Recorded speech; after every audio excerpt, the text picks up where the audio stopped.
Yeah, I think that oven cleaner's actually softened that up a bit. It's going all brown. This is going everywhere. It's probably not a good idea. Let's get this off. I reckon that's made a difference, that oven cleaner. In this video, before we put the pistons back in again, I'm going to be working out the compression ratios of the new pistons compared with the old ones. And this is going to help me work out what timing I'm going to need for the amount of boost I'm going to use for this motor.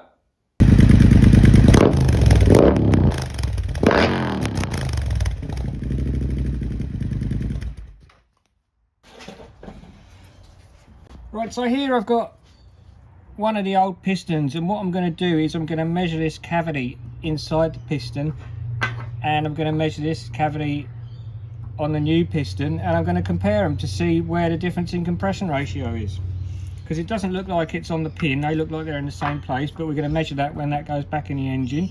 But for now, we're going to measure these cavities and compare them. So I'm going to fill this up with kerosene.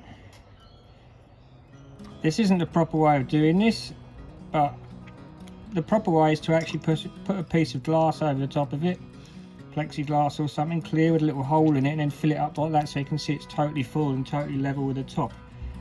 But for what I want to do, I don't need to be exact, because they're the pistons I'm using, they're going in anyway.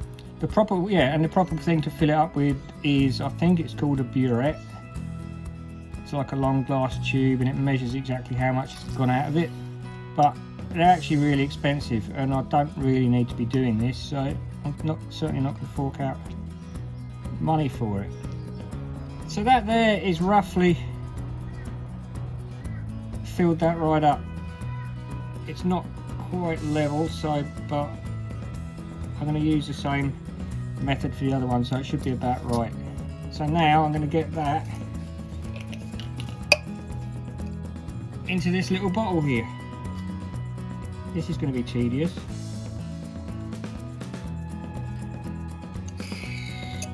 Like I said, this isn't the proper way of doing it, but I'm going to show you a rough way of doing this without all the proper tools. The cheap way. That's about as much as I can suck out of there. I'll try and keep using the same surface so I know I keep everything uniform. Right, I'm going to measure where that is in that bottle. So now what we can do, I know this one's a lot bigger,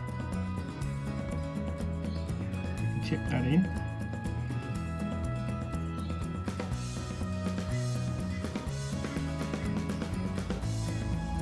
And then add to this one.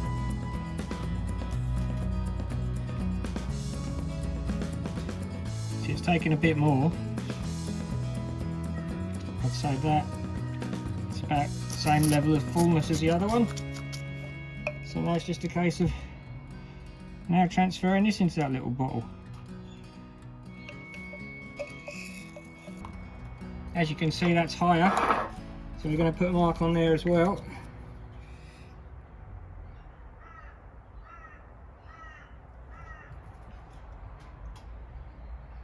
See, that's the difference in capacity of these crowns of these pistons.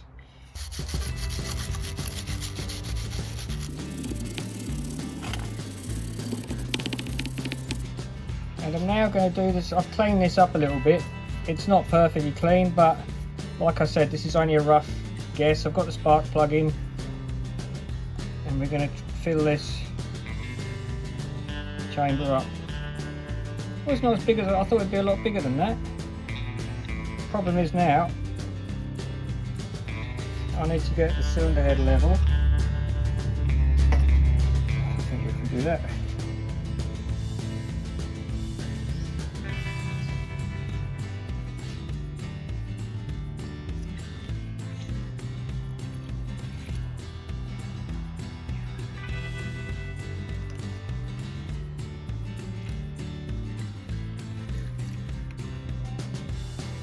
Right, that's pretty level. I reckon that's about it.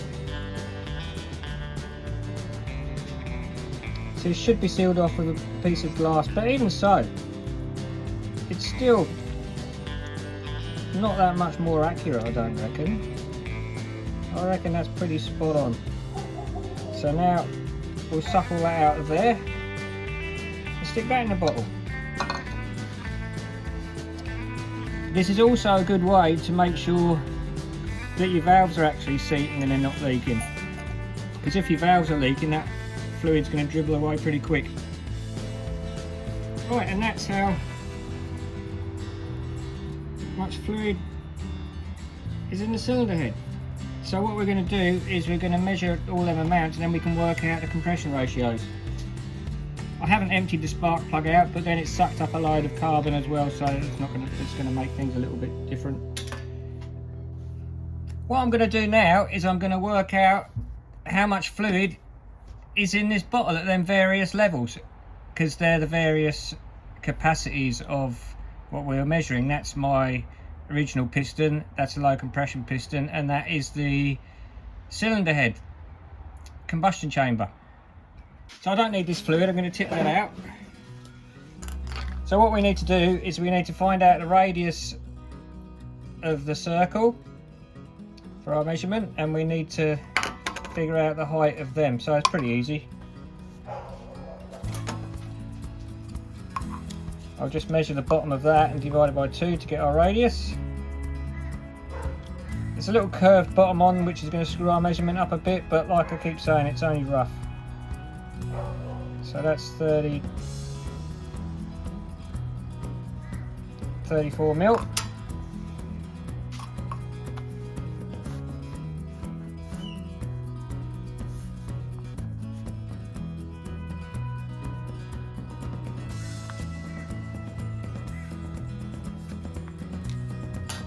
And we measure our marks as well. So that there, glasses. So that top one's 52 mil.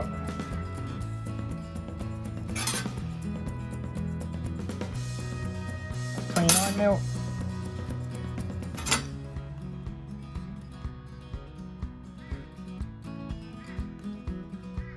That one's 18 mil.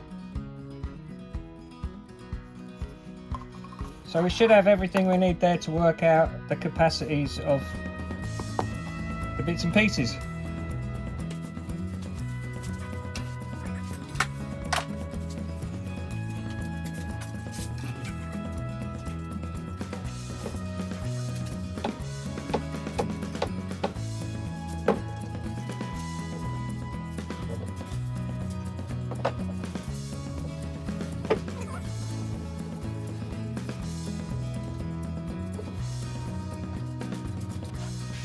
Right, so now what I'm going to do is I'm going to show you how to work out the volume of the fluid what we got in this little cylinder here, and that corresponds to the amount of volume in the tops of the pistons and the combustion chamber, and we're going to use that to work out the compression ratio. So we're going to measure the volume of that by using this formula here. I'm using my trusty green board here. Sorry if any green people get offended by this, but it's a green board. So we're going to use this formula here to measure the volume. Volume equals pi r squared times height. And height being that distance we measured there. So the radius of the base of this little pot is 17 mil, because we measured it was 34 mil across, so the radius is 17 mil. So R is 17, and we need to times that, we need to square that. So times it by itself, it comes out to 289. Now we need to multiply that by pi, so you times that by, and pi is 3.14159. I'm going to run out of chalk, I reckon, at this rate. which comes out to 96792. That is what the area at the base of that little cylinder is. So now if we times that by the height, times that by 18, which is our first piston, we get, so let's go first piston, we get 1634.2.55. Now we need to divide that by 1,000 to convert it into cc's, and it actually comes out at 16.34 cc. So that there is the volume of the top of the first original piston. And I'm not going to go through all this again, but using the same formula for the new forged piston, the capacity in the top of that piston was 26.33 cc's. And there was the other thing we measured. That was the combustion chamber on the cylinder head. That actually came out to 47.21 cc's. Right, so now we can actually use these measurements to work out the compression ratio. There's one more thing. Remember we measured the distance from the piston to the top of the cylinders? That's the deck height. We need to actually incorporate that into our measurement as well. And the deck height, once I've worked it out with this formula, that came out to 1.9 cc. So if we add these three here together, we get the measurement of the new piston, and if we add that, that and that, we get the measurement of the old piston. So the old piston comes out to 65.45 cc, and the new piston comes out to 75.44 cc. So as you can see, there's a much bigger combustion chamber volume for the new forged piston, which will give it its lower compression. But now we're going to use these numbers to work out the compression ratio. And to do that, we also need to know the swept volume of each cylinder. It's 1200 cc, so each one's going to be 600 cc. It's actually, I've worked it out, it comes out to, the engine size is 1197 cc if you use this formula, because the bore is, what's the bore? I think the bore is 96, well, I believe the bore is 97.6 mil and the stroke is 80 mil. The stroke is how much the crankshaft has moved round and pushed the piston up and down, and it's its full stroke. So you're measuring the actual swept capacity of that cylinder, and you use the same formula to do that. So now what we're going to do is we're going to use these volumes of the old piston and the new piston to calculate the compression ratios. And we're going to do that with this formula. Let's clean that off. Where's my old underpants?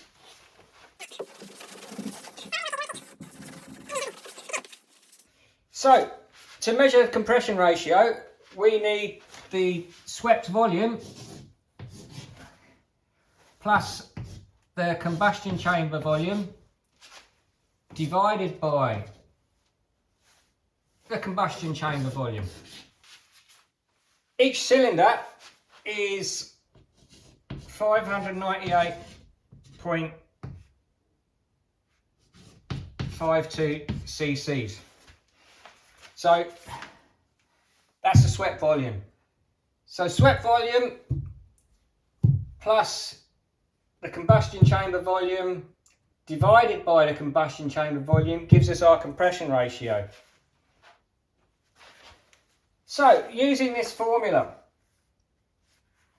let's measure the new piston. So that would be 75.44 plus the swept volume of 5 98.52 divided by the combustion chamber volume, which is 75.44, gives us